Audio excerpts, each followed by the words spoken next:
Nós estamos nessa série de cantares e hoje eu quero compartilhar com você sobre o que Ele vê em mim. O que Cristo, e é interessante porque em cantares nós vamos ver, e é tão poderoso porque em cantares nós vamos entender o que Cristo vê em nós. O que Ele enxerga em nós. Qual é a visão dele sobre nós? Sabe, a Chloe está numa idade que a gente às vezes fica com vergonha quando ela começa a falar. Porque vai alguém lá em casa, ela conta tudo e mais um pouco. Do que podia e do que não podia. E às vezes a gente fica, eu não sei você, mas eu conheço pessoas na minha vida e eu trabalho assim para ser amado por todo mundo. Eu imagino que você também trabalhe para isso. Eu trabalho para ser gentil com todo mundo, eu trabalho para ser um pastor que todo mundo goste. Mas um tempo atrás, um pastor de uma igreja de 10 mil membros, eu fui pregar na igreja dele, ele me chamou e ele falou: Dênio, você ainda é um jovem pastor, e eu sempre pergunto para esses pastores, que conselho você pode me dar? Ele disse para mim: livre-se do fardo de todo mundo te aceitar. Nem todas as pessoas vão te aceitar. E quando ele falou aquilo para mim, naquele momento eu não quis acreditar muito. Ele falou: Dênio, eu tenho mais de 20 anos pastoreando, um pastoreio de sucesso, e nem todas as pessoas da minha igreja me aceitam. Eu pensei comigo, né? Esse é o problema dele, eu estou muito melhor que ele. Mas é interessante porque na vida acontece isso, e tem pessoas que você sabe, e não há mal nenhum nisso, nem todo mundo é obrigado a te aceitar, nem todo mundo é obrigado a gostar de você, mas você é obrigado a dar amor para todo mundo, é isso que o Sermão da Montanha diz. É isso que Jesus diz: olha, quando te caluniarem, você vai amar. Quando falarem mal de você, você vai falar bem da pessoa. O que Jesus estava falando? Não tem como ter uma vida que você não vai ter esses desafios relacionais. Afinal, são eles que contribuem para o nosso crescimento. Eu brincava com a minha esposa, e eu brincava esses dias com ela, e falava: o casamento tinha que ser inverso. A gente tinha que viver com a pessoa para depois escolher. Eu brincava com ela, eu falei para ela: você é tão diferente de mim que eu jamais imaginava isso. E a Bruna é alguém extremamente elétrica, ativa. E segundo ela, eu não sou. Eu me acho um cara ativo. Mas na visão dela, eu não sou. Eu sei que quase nenhum marido sofre isso aqui com as esposas, né? A gente fala: não, você tinha que ser mais... E é interessante que eu dizia isso para ela.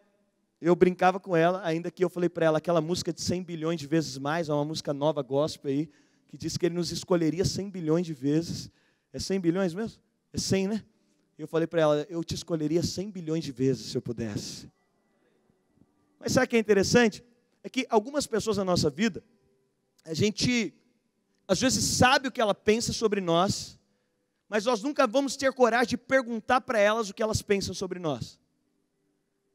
É meio embaraçoso você perguntar para alguém: André, o que você acha sobre mim? Seja sincero. O André, você não precisa te falar a parte seja sincero, que ele é um dos caras mais sinceros que eu conheço. Não chegue perto do André com alface no dente, com mau hálito, ele vai ser sincero com você, ele vai te falar. Mas é embaraçoso, não é? Você chegar para alguém e falar: olha, seja totalmente sincero sobre o que você pensa sobre mim. É meio complicado. E também é meio complicado você ser totalmente sincero em falar para os outros o que você pensa sobre eles. A gente quase não teria. Eu conheço pessoas que são extremamente sinceras o tempo inteiro. O que acontece é que elas não conseguem, elas não são normais, elas não conseguem ter relacionamento com ninguém. Porque se eu for extremamente sincero, nem com a minha esposa eu posso ser sincero todo dia. Porque se eu for sincero todo dia, o nosso casamento não vai ser bom.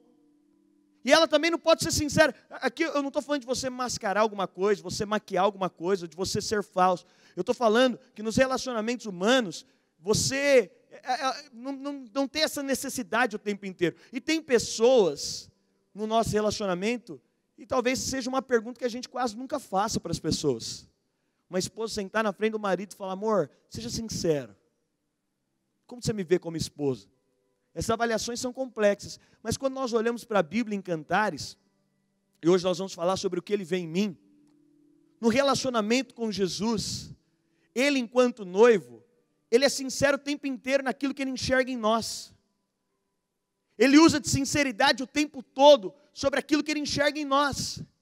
E você sabe, se alguém te pedir para ser sincero com ele o tempo inteiro, você não vai conseguir ser sincero o tempo inteiro, pelo menos se você não quiser magoá-lo. Em algum momento você vai usar da sinceridade, mas talvez você deixe de falar determinada coisa, porque todas as pessoas têm falhas e problemas. Mas quando nós olhamos para a Bíblia, e Cantares está no Velho Testamento, mas eu te disse, Cantares está no centro do Velho Testamento, são 17 livros antes e 17 depois, porque Cantares é uma expressão, está no centro, porque o centro fala daquilo que é o coração de Deus em relação a nós. Cantares é um livro que usa de total sinceridade com o homem o tempo inteiro. É um noivo sendo extremamente sincero com a noiva. Por que é um relacionamento de intimidade? Porque na intimidade não tem cera, não tem falsidade. Na intimidade eu falo o que eu quero falar e eu ouço o que eu preciso de ouvir. E quando nós vamos para o capítulo 4 de Cantares, nós vemos aqui o que ele enxerga em nós, com total sinceridade. Em Cantares, no capítulo 4, no verso 1, ele diz: eis que és formosa, meu amor, eis que és formosa. Os teus olhos são como os das pombas, entre as tuas tranças, o teu cabelo é como um rebanho de cabras que pastam no monte de Gileade. Os maridos aí podem dar essa cantada na esposa à noite. O teu cabelo é como um rebanho de cabra. Se sua esposa não veio hoje, é um bom chaveco para ela. Ou para um irmão que está querendo entrar na corte, né? Tem vários aí. Agora, é interessante, e você sabe, aqui Cantares é um livro poético, é o Cântico dos Cânticos, porque das centenas de cânticos que Salomão fez, então escolhe-se o principal cântico para se colocar na Bíblia, e esse principal cântico é uma expressão. E ele começa dizendo: o que Deus vê em mim, com total sinceridade, eu quero te falar o que ele vê nessa noite. A primeira coisa que ele vê em você é beleza. E ele começa dizendo: como você é linda, meu amor, como você é formosa. Aqui, e aí ele diz por que dessa beleza: os teus olhos são como das pombas. É interessante que nós vamos estudar hoje, e você vai ver ele elogiando sete aspectos da noiva. Você vai ver aqui o elogio sobre os olhos, sobre o cabelo, sobre os dentes, sobre os lábios, sobre o pescoço, sobre os seios. Você vai ver, então, um elogio de Deus em relação à noiva. E aqui ele começa dizendo: olha, eu olho nos seus olhos, e seus olhos são como os olhos da pomba. Eu sei que nos relacionamentos que nós temos, nós não conseguimos só enxergar as partes boas das pessoas. Toda pessoa, ela tem partes boas, mas partes que a gente vai achar que não são tão boas assim. Mas quando ele olha, e ele começa dizendo: olha, os seus olhos são como da pomba. Ele está dizendo para ela: olha, quando eu olho para você, eu enxergo o reflexo de quem eu sou. Quando eu olho nos seus olhos, é interessante quando a gente fala de paixão e de amor, a gente está falando de olhos nos olhos. A primeira coisa que quando você está apaixonado por alguém, você vai falar, você vai olhar nos olhos dessa pessoa. É comum que os olhos nos olhos seja uma expressão de amor e de paixão. E ele está dizendo, é assim que Deus nos enxerga. Ele olha para nós, e o que Ele enxerga em nós, é o Espírito Santo em nós. E você vai ver que das 7 expressões da beleza da noiva, os olhos, o cabelo, os dentes, os lábios, a boca, a face, o pescoço e os seios, no verso 1 ao verso 10, nós vamos falar sobre 7 aspectos. Então, 5 dos 7 estão na cabeça. Aqui, os olhos estão na cabeça. O cabelo está na cabeça de alguns, né? O cabelo está na cabeça, os dentes estão na cabeça, os lábios estão na cabeça, a boca está na cabeça. E aí, nós pegamos aqui somente o elogio do pescoço, que não está na cabeça, e dos seios não estão na cabeça. Porque o noivo, quando ele olha para nós, ele está dizendo, olha, quem é o cabeça? O cabeça é o noivo. Quando ele elogia a noiva, ele faz elogios às expressões e aquilo que está na cabeça, porque ele está dizendo, a sua beleza é um reflexo da minha beleza. A beleza que existe em você é o reflexo da beleza que tem em mim. E aí ele começa dizendo então, olha, os seus olhos são como a da pomba. Ele começa a contemplar a noiva e ele começa a contemplar pelos olhos. Cristo é o cabeça da igreja. E a beleza que nós possuímos é um reflexo daquilo que ele tem. Então, em primeiro lugar, ele está dizendo, olha, quando a noiva olha para mim, o reflexo dos meus olhos, nos olhos dela, produz a beleza da pomba. Tem algo poderoso nas pombas. As pombas, além delas terem uma visão, tem alguns aspectos nas pombas que apontam para o Espírito Santo. E é isso que Deus vê em nós. Deus enxerga o Espírito Santo em você. A gente tem uma dificuldade, todas as pessoas têm pontos bons e pontos ruins. A gente às vezes tem uma dificuldade de olhar os pontos bons e os ruins. Mas quando Deus está falando isso, Ele está falando em sinceridade. Se você quer saber o que Ele vê em você, Ele está dizendo, olha, eu olho para você e eu enxergo o Espírito Santo em você. Eu vejo o Espírito Santo em você. Mas as pombas, elas têm uma característica, dentre tantas que a gente pode falar, mas uma característica que eu meditava nesses dias, é que as pombas são considerados um dos animais mais leais que tem. Essa é uma ave extremamente leal. Tem muitos históricos de pombas que o parceiro morre e ela nunca mais se relaciona com nenhuma outra pomba, pela fidelidade que ela tem. Aqui o Espírito está dizendo, olha, os seus olhos são como da pomba, mas ele está dizendo, olha, e o Espírito Santo é essa pomba. Ele tem completa lealdade no relacionamento para conosco. É por isso que Jesus disse, e por meio do Espírito, eu estarei convosco até a consumação dos séculos. É por isso que nós temos a convicção de que Ele nunca vai sair, de que Ele nunca vai embora. Nós podemos sim ter o Espírito sem uma autonomia para falar, mas o fato é, Ele está dizendo, eu enxergo os seus olhos como de pombas. Quando Ele olha para você, Ele enxerga o Espírito Santo. E sabe o que é profundo?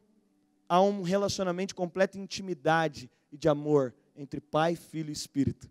Quando Ele olha para você, Ele enxerga o Espírito. Quando Ele olha para nós, é essa visão que Ele tem. E Ele começa dizendo, olha, você é linda. E quando nós vemos isso, Ele está dizendo, olha, olhe para mim. Em Hebreus nós vemos que a Bíblia diz, olha, nós precisamos de olhar para Jesus, o autor e consumador da nossa fé. Porque quando Deus olha para nós, o que Ele quer saber é aonde estão os nossos olhos. A primeira coisa que Deus faz quando Ele olha para você, Ele não olha as suas mãos que apontam para o seu serviço. Quando Deus olha para você em primeira análise, Ele não está preocupado com o quanto você pode fazer. Quando Ele olha para você, e é isso que Ele está dizendo para a noiva, quando Ele olha para a noiva, Ele não enxerga as mãos da noiva em primeiro aspecto. Ele não enxerga os pés da noiva que apontam para caminhos em primeiro aspecto. Ele olha para onde os olhos dela estão olhando. Ele enxerga os olhos dela, porque Ele está dizendo, se os seus olhos estiverem em mim, então as suas obras serão endireitadas, o seu caminho vai ser endireitado. Eu sei que às vezes a gente se preocupa muito com o que nós estamos fazendo, mas Cristo está preocupado para onde você está olhando. Às vezes a gente está preocupado como está o meu caminho, mas a preocupação dele é que você olhe nos olhos dele. E aqui, a noiva, a preocupação dele é interessante por quê? Porque se você olhar nos olhos dele, você vai ver que o seu serviço vai ser uma consequência e o seu caminho vai ser uma consequência. Esses dias me perguntaram sobre determinado tipo de pecado. Quantos aqui já ouviram a voz do Espírito Santo? Diga amém. Quantos aqui ouvem a voz do Espírito Santo? Diga amém. Sabe, e quando ele está dizendo, olha, quando você olhar nos meus olhos, e quando eu olho nos seus olhos, e você precisa entender isso, Deus não está preocupado com aquilo que você faz antes de estar preocupado de onde estão os seus olhos. Quando aquela mulher, ela se aproxima de Jesus, ela vai quebrar um vaso de alabastro, ela se aproxima de Jesus, e ela está fixada em Jesus, ela está olhando para Jesus, ela está fissurada em Jesus, os olhos dela estão em Jesus. Qual é a consequência de quando os olhos dela estão em Jesus? É de que tudo aquilo que ela faz, ela nem estava percebendo o que ela estava fazendo. É por isso que a vida cristã, ela é uma consequência do quanto nós nos sentimos amados. E quando você faz algo por amor, nunca tem peso no amor. Duas palavras que não se misturam é peso e amor, porque para amor não tem sacrifício. O amor já é um sacrifício. O amor não precisa de exigir nada. O amor já é uma devoção do tudo. O amor não precisa de cobrar alguma coisa. O amor já é uma entrega completa. Quando eu resolvo amar alguém, essa entrega já é completa. E é isso que ele está dizendo. Olha, quando eu olho nos seus olhos, ele está reafirmando a beleza. Ele começa olhando nos olhos, ele não olha as obras, ele não olha as mãos. E ele diz, olha, os seus olhos são como olhos de pomba, porque eu vejo essa pureza em você. Eu estava meditando alguns dias atrás, quando Pedro nega Jesus. A Bíblia fala que Jesus passou por Pedro. O que Jesus fez? Olhou nos olhos dele. Porque todas as vezes que Jesus olha nos nossos olhos, nós conseguimos enxergar o Espírito em nós. Todas as vezes que Ele olha para nós, nós temos a revelação de quem nós somos nele. Nós ganhamos a consciência de quem nós somos. Pedro, ali, ele é constrangido por amor. Pedro só tem força depois na praia de chegar até Jesus, em João capítulo 21. Porque quando Jesus passa por ele, Jesus olha nos olhos dele. E aí, o noivo aqui, ele vai falar de alguns aspectos. Então, o que ele enxerga em você? Primeiro, ele enxerga beleza. Ele enxerga em nós beleza. E então, ele vai continuar dizendo, o teu cabelo é como um rebanho de cabras que pastam no monte de Gileade. O seu cabelo é como um rebanho de cabras. Olha que romântico. Agora, ele dizendo isso para nós, porque naquela época, hoje, para dizer que alguém é rico é o quanto a pessoa tem. Mas naquela época, uma das coisas que mensurava a riqueza de alguém era o quanto de cabra que ele tinha. Cabra falava de alguma coisa valiosa. E ele diz, seu cabelo é como um rebanho de cabras.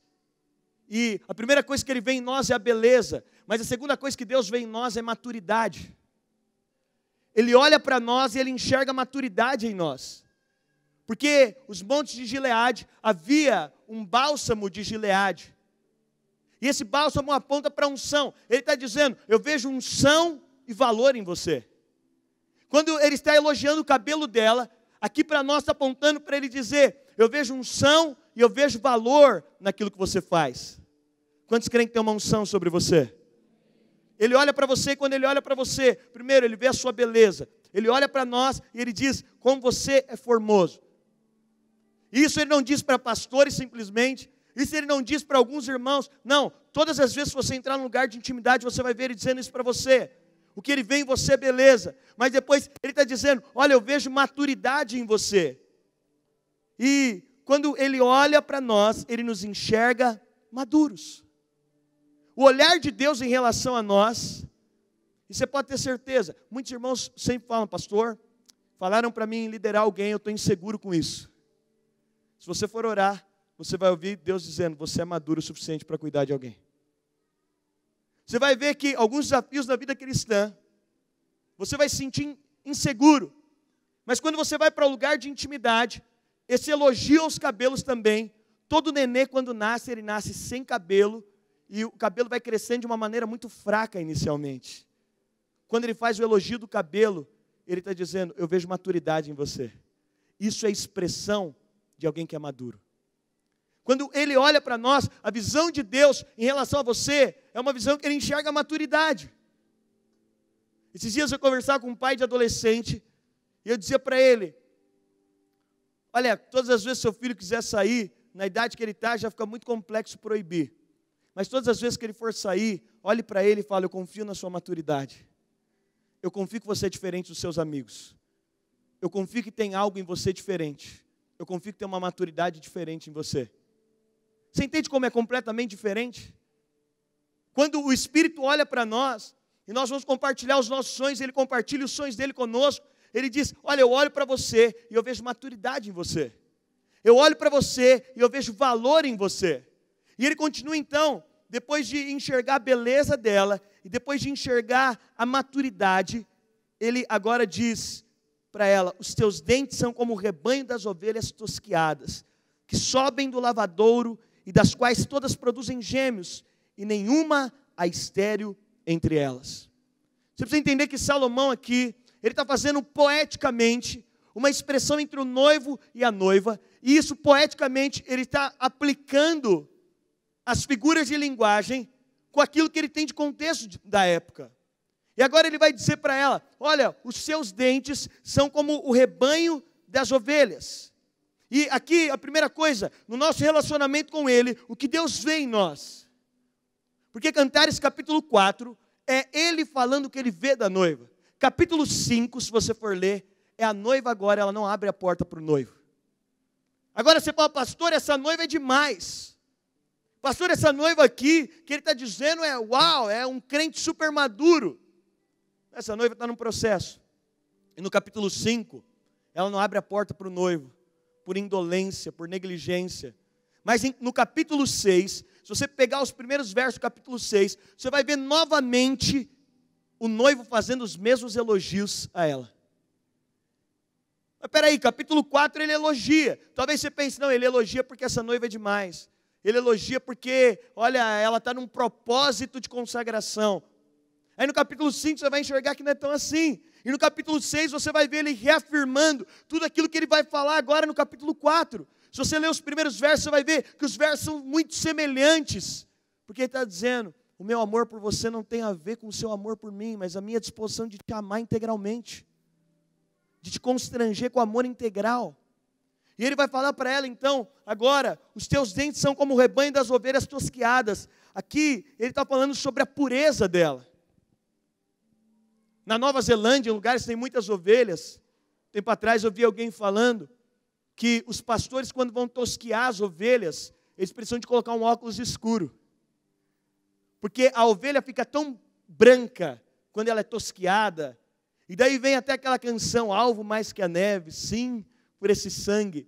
Porque a ovelha fica igual a neve. Eu não sei, você já deve ter visto aqui, aqueles programas, e não é comum no nosso país, o pessoal esquiando na neve, e quando esquia na neve, eles colocam um óculos escuro. Eu sei que às vezes a gente acha que é por estilo. Não, é porque a neve, ela chega num ponto que ela começa a queimar os olhos de quem está olhando. De tão branca que ela é. Aqui, ele está dizendo para a noiva, olha, eu vejo pureza em você. E ele está dizendo para ela, olha, o que eu enxergo em você é pureza. Ovelhas tosquiadas falam de pureza. E os pastores precisam de usar óculos para poder enxergar as ovelhas. Ele está dizendo, olha, eu enxergo em você completa pureza. Eu quero te falar, quando Deus olha para você, Ele não vê o seu pecado. Ele vê a pureza. O irmão aqui perguntou, pastor, eu fumo, eu posso participar da ceia? Pode. Agora o importante é que nesse momento você enxergue o que Deus tem para falar sobre você. Talvez na nossa linha farisaica você pense assim comigo, pastor, eu estou sentado aqui, realmente eu tenho uma vida muito reta. É claro que Deus olha para mim e Ele me vê branco com pureza. Não, Deus olha para todos nós, enxerga todos nós, brancos e puros. De alguém que entrou aqui e se sente menos qualificado. De alguém que entrou aqui, e talvez, é por isso que eu quero te dizer, nós temos falado nesses dias, não tem como a intimidade permitir que você permaneça no mesmo lugar. Porque a graça é um escândalo. A graça é você chegar aqui no domingo, com plena convicção de que você não tem, que você não pode, e que você teria tudo para Deus te falar algumas verdades. E aí você acha que quais são as verdades? É que Deus vai me dizer que eu sou um sem vergonha, é que Deus vai me falar que eu não tenho compromisso, é que Deus vai me falar que essa minha vida cristã é muito meia boca, mas quando Ele vai falar a verdade sobre você, Ele olha para você e Ele fala, olha, eu enxergo em você pureza. Você é tão puro, mas tão puro, que é necessário colocar óculos para poder te ver, de tanta pureza que existe em você. É isso que Ele enxerga em nós, é isso que Ele vê em nós, e é isso aqui que Ele está dizendo, os seus dentes são como o rebanho das ovelhas, mas aqui também, os dentes falam da capacidade de triturar o alimento, de desgastar a palavra. Aqui ele está falando também sobre os dentes, na Bíblia, o alimento é a palavra, e quando fala dos dentes, é essa capacidade de não só receber a palavra, mas de poder perceber a palavra, de poder degustar da palavra. Eu sempre coloco o meu momento de leitura dentro do meu momento de oração. E é tão poderoso quando você pode degustar a palavra. Mas sabe o que é interessante? A palavra é aquilo que tem poder de nos lavar. Ele está dizendo, olha, seus dentes são brancos porque eles trituram a palavra. Seus dentes são brancos porque eles estão expostos à palavra. Seus dentes são brancos, você é pura, porque há uma capacidade em você de degustar da palavra. Nós só crescemos em pureza quando crescemos na palavra. Nós só conseguimos renunciar a determinados hábitos quando crescemos na palavra. Nós só conseguimos, por quê? Porque é a água do Espírito que tem poder de nos lavar. É a água do Espírito que tem poder de remover algumas coisas da nossa vida, que já não deveriam fazer parte. Quando nós expomos a palavra, quando nós estamos expostos à palavra, é isso que ele está dizendo. Olha, os seus dentes são como o rebanho das ovelhas tosquiadas, que sobem do lavadouro. Ele está falando, olha, há uma pureza em você, por causa da palavra.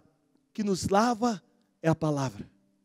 Eu quero declarar que você vai sair daqui nessa noite lavado pela palavra, em nome de Jesus. Quando nós recebemos, pastor, por que é tão importante eu estar exposto à palavra? Pastor, por que é tão importante eu estar nos domingos? Porque quando você é exposto à palavra, a palavra te lava. A palavra tem poder de lavar você. Jesus, na última ceia, ele foi estar com os discípulos. O que ele falou para os discípulos? Olha, eu preciso de lavar os pés. Eu sei, você foi regenerado quando você nasceu de novo. Você agora foi limpo, mas agora há uma necessidade que a palavra vai fazendo gradativamente em nós, de nos limpar. E Pedro disse para Jesus, não, eu não quero que o Senhor me lave não. Jesus falou para ele, Pedro, se eu não te lavar, você não tem parte comigo. Aí Pedro falou, então lava o corpo inteiro. Porque Jesus queria lavar os pés dos discípulos. E aí Jesus falou, não tem necessidade, você já foi lavado. Agora é só os pés. Isso aponta para a poeira que a gente recebe no dia a dia. A poeira que você recebe durante a semana. Quando nós estamos aqui, por que uma vez a semana, o primeiro dia, o domingo, você tem que estar aqui? Porque a palavra tem poder de te lavar da poeira do mundo. A palavra tem poder de te lavar das mentiras do diabo. A palavra tem poder de te lavar da incredulidade. A palavra tem poder de te lavar do medo.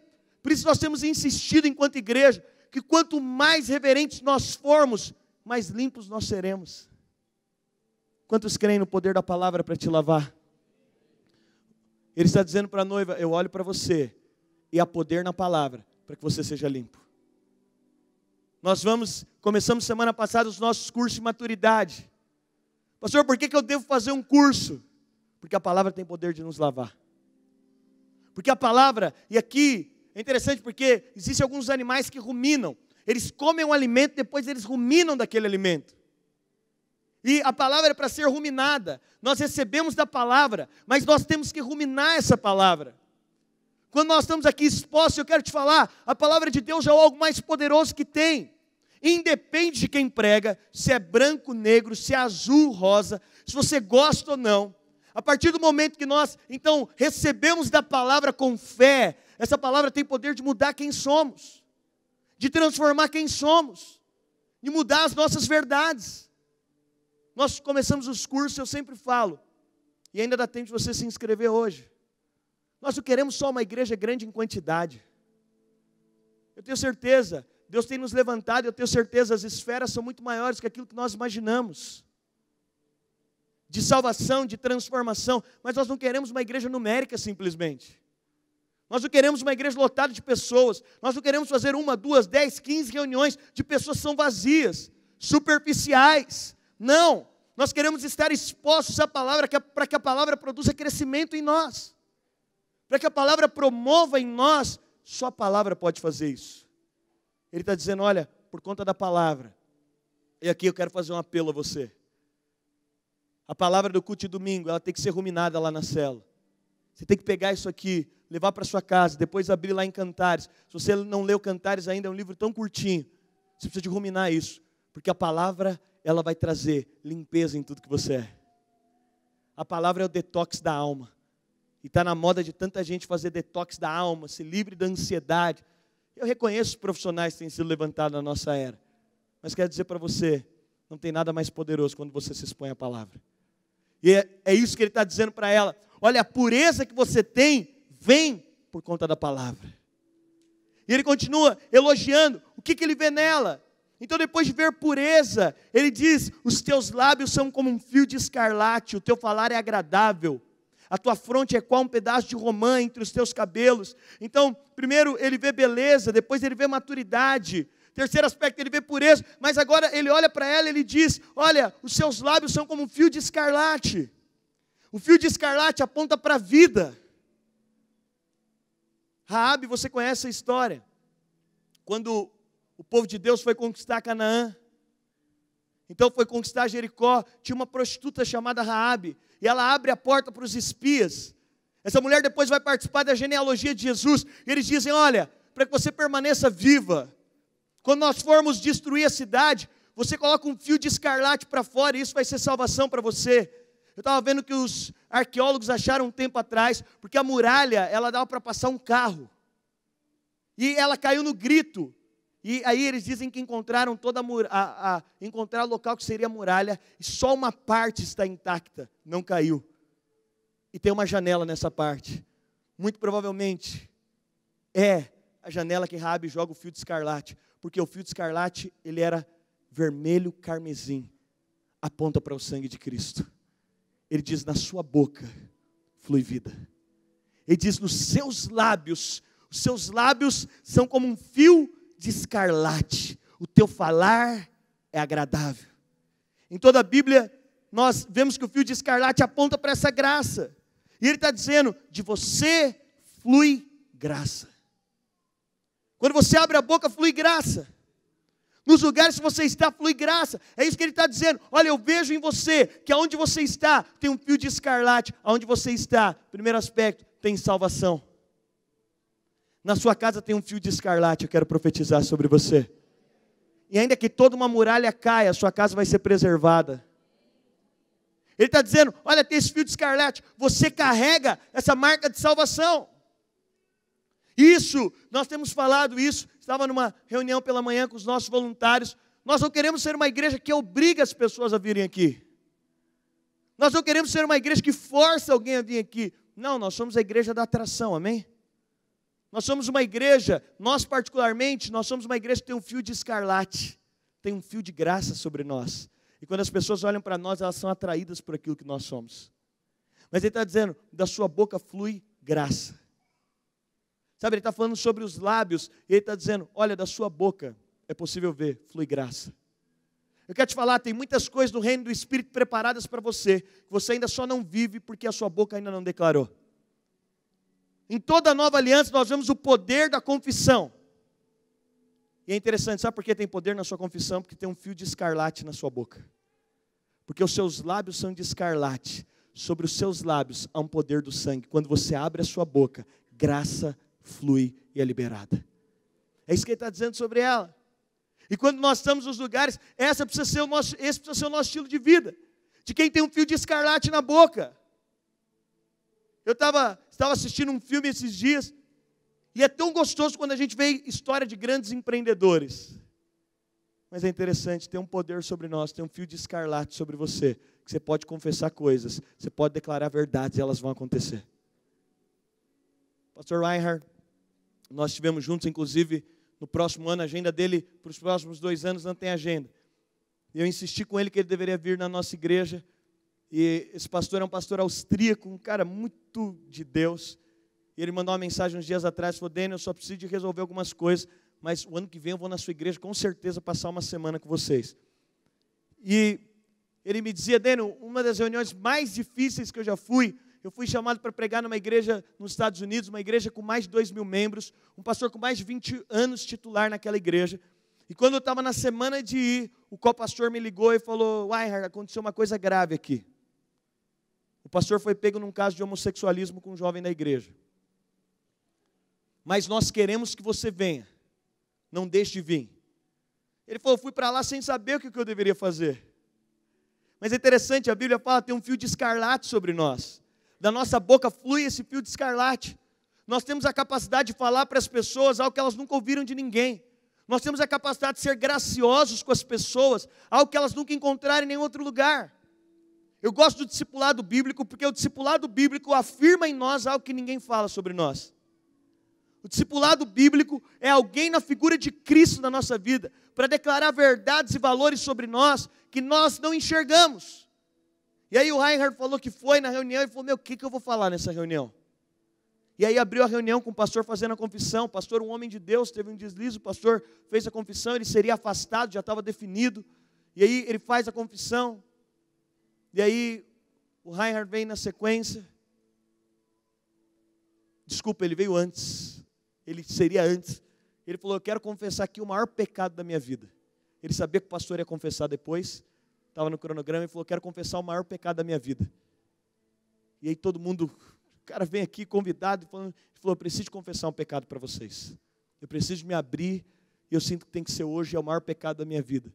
E estava todo mundo apreensivo, qual que é o maior pecado da vida desse cara?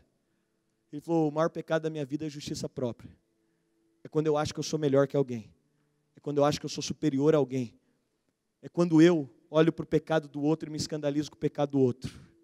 Depois veio o pastor e confessou o pecado dele, que é menor do que o pecado que o Reinhard tinha confessado.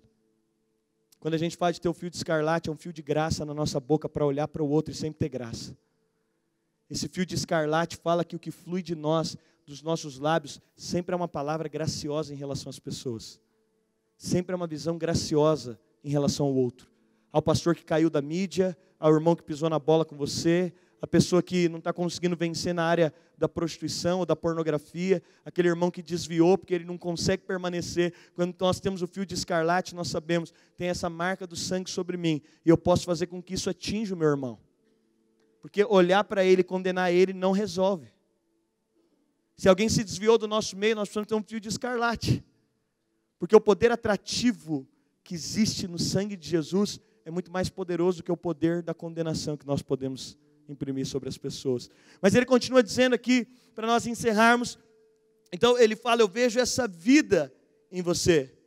E aí ele vai dizer, olha, a tua fronte é como um pedaço de romã entre os teus cabelos. A romã é uma fruta vermelha também, que aponta para o sangue. Ele diz, na sua fronte eu vejo romã. Mas quando você abre a romã, quem já abriu uma romã, é a fruta que mais sementes tem. Ele está dizendo, eu não vejo os seus pensamentos impuros. Eu não vejo os seus pensamentos maus. Mas ele está dizendo, sobre os seus pensamentos eu vejo o meu sangue. E os seus pensamentos são criativos. Os seus pensamentos são grandiosos. É isso que ele diz sobre ela. Olha, eu vejo a romã. Eu não vejo aquilo que você pensa de maldade. Não, quando eu olho para você, os pensamentos que eu enxergo sobre você são pensamentos puros. E aí ele vai então falar, olha, o seu pescoço é como a torre de Davi, edificada para pendurar armas, 1000 escudos pendem nela, todos os broquéis de poderosos. Aqui ele vai falar, a Bíblia fala sobre pescoço, e fala que o povo tinha dura cerviz no deserto. Pescoço na Bíblia é tratado para isso. Fala, olha, o povo tinha dura cerviz, porque o povo não se inclinava para aquilo que Deus queria fazer, mas agora ele está olhando para a noiva, e ele está afirmando, olha, eu vejo em você constância, eu vejo você firmeza, tal qual o seu pescoço é como uma torre de Davi, edificada para pendurar armas. Ele está dizendo, olha, eu olho para você, e eu vejo que a sua vida é voltada para aquilo que eu quero fazer. E ele termina então, os 5 primeiros elogios estão na parte da cabeça, porque é um reflexo de quem ele é. Depois ele vai elogiar o pescoço, e ele termina elogiando os seios. Para quem é puro, todas as coisas são puras. No livro de Cantares, a irmã mais nova da Sulamita, ela não podia receber do favor, porque os seios dela ainda eram pequenos. Isso aponta para um crescimento de maturidade. Isso aponta, ele está olhando para ela, e ele está dizendo, olha, você está apta. Aqui, esse crescimento de maturidade também está dizendo, olha, você está apta para ter mais do que para você. Você pode dar a outros agora. Eu olho para você e eu vejo que não tem sol para você. Pastor, qual que é a revolução da nossa igreja? É quando você perceber que Deus olha para você e não há ninguém aqui que Deus não olhe e fale, olha, você pode cuidar de outros. Você pode investir a sua vida cuidando de outras pessoas. Você pode amar outras pessoas. Pastor, como eu vou amar outras pessoas? Como Cristo te amou. Pastor, como que eu vou cuidar de outras pessoas? Como Cristo cuida de você. É tudo uma consequência disso. Ele está dizendo, olha, eu enxergo nesse processo maturidade e crescimento em você. Para que você possa se desenvolver. Essas são as verdades de Cristo sobre nós. Sabe, quando nós olhamos para Jesus, quantos enxergam perfeição em Jesus? Quantos enxergam beleza em Jesus? Sabe que Deus vem em você? E aqui Cantares está na velha aliança, no centro, para mostrar. Ele já estava dizendo para nós, eu te vejo como eu vejo meu filho. Eu te enxergo como eu enxergo meu filho.